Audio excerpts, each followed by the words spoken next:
बिस्मिल्लाहिर्रहमानिर्रहीम, अस्सलाम वालेकुम वरहमतुल्लाहि वबरकातुहू। माय डियर ब्रदर्स सिस्टर्स, आज जिस मौजू पे हम बात करेंगे वो है गफला, यानी कि इंसान जब अल्लाह ताला से गाफिल हो जाता है तब उसके दिल पे क्या नेगेटिव असरात पड़ते हैं। अल्लाह सुब्हानहू व तआला फरमाते हैं कुरान मजीद में, इक़्तरब लिन्नासि हिसाबुहुम वहुम फ़ी गफ़लतिन मुरिदून, कि हिसाब का दिन लोगों के सरों पर आया हुआ है और लोग अभी तक गफलत में बैठे हुए हैं। एक और जगह पे अल्लाह सुब्हानहू व तआला फरमाते हैं, अलम यअनी लिल्लज़ीना आमनू अन तख़शा क़ुलूबुहुम लिज़िक्रिल्लाह, कि क्या अब वक्त आ नहीं गया कि जो ईमान वाले हैं उनके दिल लरज़ जाएं अल्लाह ताला की इन आयात से। तो माय डियर ब्रदर्स सिस्टर्स, क्या वक्त आ नहीं गया कि हमारे दिल जब कुरान मजीद की आयात के साथ उनका ताल्लुक बने तो वो लरज़ जाएं, वो कांप उठें। गफलत असल में है क्या? अल्लामा राग़िब अल-इस्फ़हानी रहिमहुल्लाह फरमाते हैं कि गफलत का मतलब है कि जब इंसान किसी चीज़ को भुला बैठता है या किसी चीज़ को निगलेक्ट कर देता है या किसी चीज़ के बारे में बेपरवाह हो जाता है। गफलत भी दो किस्मों की पाई जाती है। एक है महमूद गफला, यानी वो लोग जो कि एक पॉजिटिव गफला है कि वो गुनाहों से गाफिल हो चुके हैं, यानी कि वो गुनाहों की तरफ जाते ही नहीं है। इतने नेक लोग हैं, इतने शरीफ और नफ्स लोग हैं, इतने तकवा वाले लोग हैं कि अब वो बड़े बड़े गुनाहों के बारे में सोचते तक नहीं है। तो ये गफलत तो जो है ये अच्छी चीज़ है। दूसरी गफलत है मजमूम गफला, और इसके आगे से तीन मजीद हिस्से हैं। एक इसमें आर्जी गफलत होती है जो कि थोड़ी देर के लिए इंसान के ऊपर आती है, किसी नेक इंसान पे भी आ सकती है। वैसे वो बड़ा नेक लाइफस्टाइल गुजार रहा था लेकिन कुछ देर के लिए वो गाफिल हो गया और उससे गुनाह हो गया, तो इसको आर्जी गफला कहते हैं। दूसरे नंबर के ऊपर जो गफला है उसको मुतकर्रर गफला कहते हैं, यानी ये वो है जो कि कंसिस्टेंट गफला है, जो कि किसी फासिक और फाजिर को आती है, जो एक मुस्तकिल गुनाहों की स्टेट के अंदर होता है और कम ही होता है कि वो वापस सीधे रास्ते की तरफ आता है। और फिर एक होती है जिसको तामा कहते हैं, तामा गफला, यानी वो जो कि परमानेंट गफला है, जो कि कुफार के ऊपर, मुनाफिकीन के ऊपर छाई होती है, जिसकी वजह से वो परमानेंटली अल्लाह ताला से दूर हो जाते हैं। तो ये वो गफलतें हैं जिनसे इंसान को बचना चाहिए। अब सवाल ये पैदा होता है कि आखिर इंसान गाफिल किस चीज़ से होता है? इंसान गाफिल होता है अल्लाह के दीन से, कुरान मजीद से, जिक्र करने से, हिफाजत की दुआएं पढ़ने से, नेक नीयत रखने से, और जितने भी नेक अमाल हैं उनकी प्रायोरिटी को गलत कर देता है। ये भी गफलत की एक निशानी है, और अपने ज़िंदगी के मकसद से गाफिल हो चुका है, हत्ता के क़यामत के दिन से गाफिल हो चुका है। अल्लाह सुब्हानहू व तआला फरमाते हैं ऐसे लोगों के बारे में, उलाइका कल अनआम बल हुम अदल उलाइका हुमुल गाफिलून, ये लोग जानवरों जैसे हैं, नहीं शायद उससे भी बदतर, यही तो गाफिल लोग हैं। यानी सुभान अल्लाह, भेड़ बकरियां भी इतनी गाफिल नहीं होती जितना कभी कभार इंसान हो जाता है। अब सवाल ये पैदा होता है कि आखिर गफलत इंसान को होती क्यों है? उसकी बुनियादी तौर पर एक वजह यह है कि जब इंसान दुनियादारी की तरफ बहुत ज़्यादा लग जाता है, ऐशो इशरत की तरफ बहुत लग जाता है, आराम और सुकून की तरफ बहुत ज़्यादा राग़िब हो जाता है, तो वो गाफिल हो जाता है। जब एक इंसान कहता है मुझे एक लाविश लाइफस्टाइल चाहिए, मैंने अपने नफ्स की पूजा करनी है, मेरी जो मर्जी होगी मैं वो करूँगा, खेल तमाशे में अपने आप को बहुत ज़्यादा इन्वॉल्व करना, ये सारी वो चीज़ें हैं जो कि इंसान को गाफिल कर देती हैं। हत्ता कि एक इंसान जो अपने बिजनेस में, अपनी जॉब में भी बहुत ज़्यादा इन्वॉल्व हो जाए और जिसको हम कहते हैं वर्कaholic बन जाए, वो भी अक्सर औकात अल्लाह ताला के दीन से गाफिल हो जाता है। आज अगर आप पूरी उम्मत का हाल देखें तो सूरत हाल कुछ ऐसी है कि लोग या तो अपनी फैमिलीज में बहुत बिजी हैं, या अपने करियर्स को बनाने में बहुत बिजी हैं, या अपने लाइफस्टाइल को अपग्रेड करने में बहुत बिजी हैं, और ये भूल चुके हैं कि हमने लौट कर अल्लाह के पास जाना है। इन्ना लिल्लाहि व इन्ना इलैहि राजिऊन। हम भूल चुके हैं कि हमने अल्लाह के सामने एक दिन पेश होना है, और अल्लाह ताला फरमाते हैं कुरान मजीद में, फमन यअमल मिस्काल ज़र्रतिन खैरन यरा वमन यअमल मिस्काल ज़र्रतिन शर्रन यरा। उस दिन जो तुमने जरा बराबर खैर का किया होगा वो भी सामने आ जाएगा, और जो तुमने जरा बराबर शर का किया हो जाएगा वो भी सामने आ जाएगा। आजकल के मैसेज को अगर हम देखें तो अक्सर औकात लोग कुरान मजीद से गाफिल हैं, नबी करीम सल्लल्लाहु अलैहि वसल्लम की सुन्नतों से गाफिल हैं, और शायद अल्लाह ताला के दीन पर अमल करना हमारी विश लिस्ट में ही नहीं है। यही सबसे बड़ा अलमिया है। हम कहते हैं हमने बड़ा आदमी बनना है, हमने अपने कारोबार को प्रोग्रेस कराना है, हमने अपनी जॉब में आगे बढ़ना है, लेकिन अल्लाह का बंदा बनना है, ये हमारी विश लिस्ट में भी अल्लाह माफ करे नहीं आता।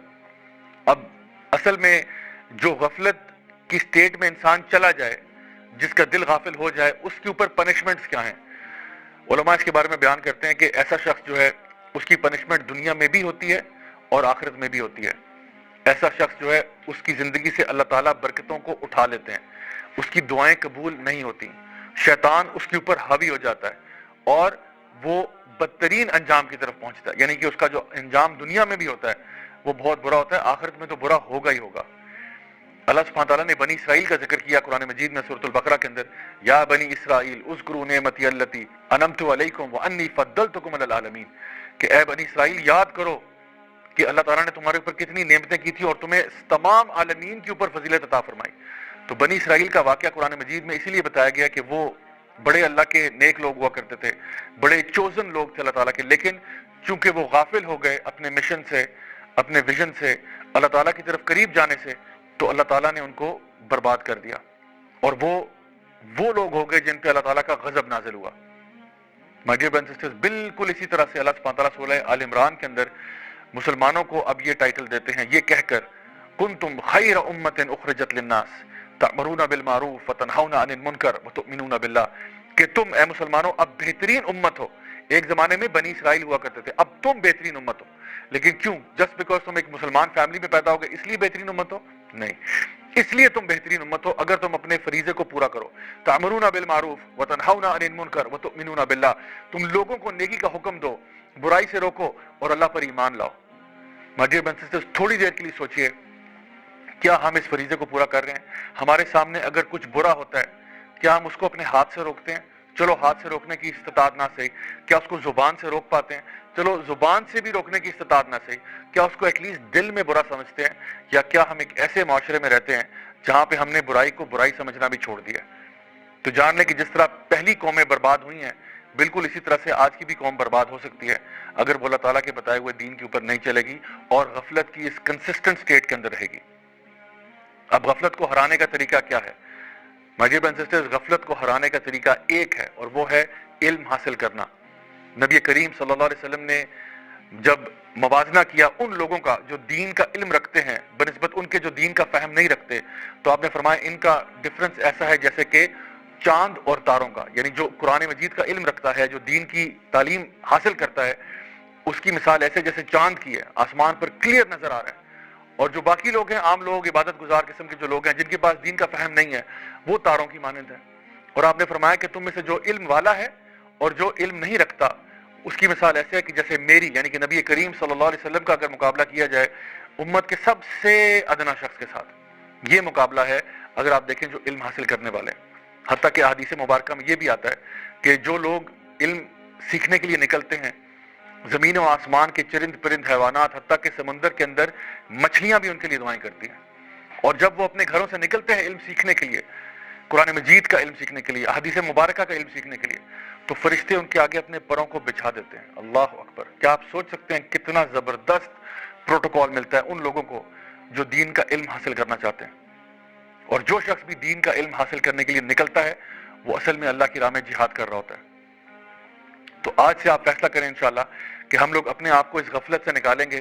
اس کے لیے میں آپ کو 3 مزید ریکمنڈیشنز دیتا ہوں، اپارٹ فرام دا فیکٹ کہ آپ نے اپنے علم میں اضافہ کرنا ہے، اپنا اللہ تعالیٰ کا ذکر بڑھا دیں، نبی کریم صلی اللہ علیہ وسلم پر درود پڑھنا بڑھا دیں، اللہم صلی علی محمد وعلی آل محمد کما صلیت علی ابراہیم وعلی آل ابراہیم انک حمید مجید، یہاں سے لے کے آخر تک۔ اور سب سے امپورٹنٹ چیز اگر آپ کر پائیں، جو بہت خوبصورت چیز ہے غفلت سے بچنے کے لیے، وہ ہے تہجد کی نماز کو قائم کرنا۔